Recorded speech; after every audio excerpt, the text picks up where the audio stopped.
About 3 years ago, we wanted to make sure that with our vision of live well, plan smart, enjoy life, we can do something in those lines with introducing our clinic. Clinic was introduced to just manage simple things like if somebody had a wound care, they could come with a prescription and our nurse will change it, but nothing major to that.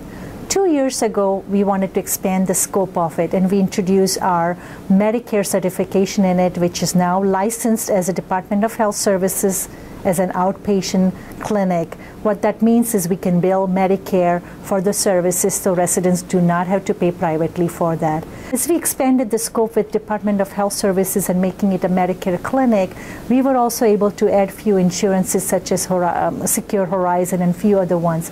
As well as our medical director, Dr. Ramamrutham, is also part of medicine, so as a primary care. So medicine patients can also start coming to our clinic and make her as a primary care physician. Recently, we have added lab work. What that means is in the morning hours, residents can come down, get their blood work done based on the physician order, and then we send it our lab analysis through our preferred, through our contracted lab work. But then they can get the results, physician get the results in a timely manner.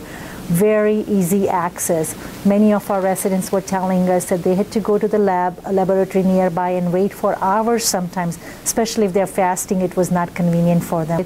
Having clinic on site, people are more cautious. They're not just delaying their doctor's visit. You will hear from our physician too saying how she would like to manage the polypharmacy. When those things are managed, they are able to participate in social events and intellectual as well as spiritual a lot more.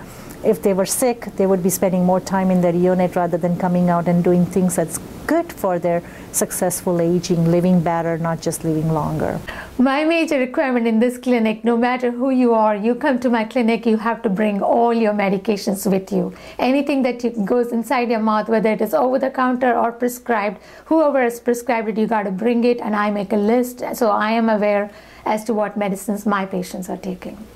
I think a few issues come to the mind. One is, of course, very close to my heart, that's polypharmacy, seeing different doctors, getting different medications, and starting a medication cascade. One problem leads to one medication, two problems, two medications, and those medications lead to two more problems and two more medications. Then they land up in the hospital. That's a major issue. Second thing is multiple doctors focus on their specialty, and the patient gets confused. So a lot of education comes to the mind, and of course people with mild cognitive insufficiency or moderate dementia can find it even harder because on the one hand, in early stages of dementia, they can remember some of the things when they are seeing the doctor, yet when they come back home, they do not remember what exactly was specified or who told them, and a week from then they have forgotten everything. I just want to make sure that our citizens in this community continue to live in their independent setting as best as they can without having to go back and forth to the hospital and enjoy the benefits of their labor. They have obviously put in a great effort to this retirement, and I want them to enjoy it the most. The longer that they live happily and healthily, they're going to reap the benefits of what they have put in their labor in their younger life. So that's the main goal.